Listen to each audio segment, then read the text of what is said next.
Bistado ang alok online ng isang grupo para mapababa umano ang electric bill kapalit ng hanggang 20,000 pisong bayad. Ang modus na posibleng makaengganyo ngayong napakamahal ng kuryente, alamin sa pagtutok ni June Veneracion. Kapalit ng one-time payment na 15,000 hanggang 20,000 pesos. Kaya raw mapababa ng grupong ito ang electric bill ng gustong kumuha ng kanilang serbisyo.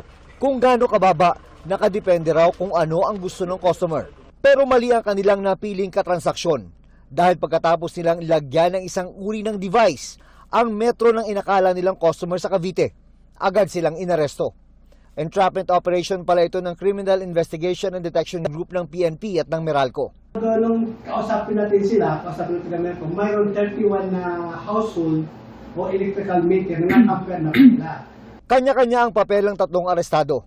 Merong elektrisyan, negosyador at driver.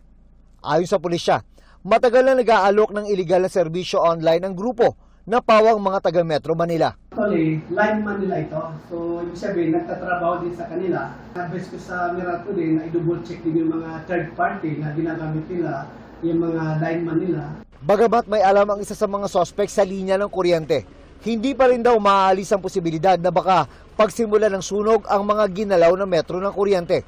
Pero ang mas nakakaawa, sabi ng PNP CIDG, ay ang karamihan ng mga power consumer na sasalo ng pagbabayad ng ninakaw na kuryente o yung tinatawag na system loss charges. Yung mga kababayan natin walang kamuang-muang, biglang tumataas po yung electric bill nila. Yun nga pala, yung pala yung mga nanakaw na electric power ng mga iba nating kababayan. Sinampahan na ng reklamo paglabag sa Anti-Electricity and Electric Transmission Lines Materials Pilferage Act ang mga suspect.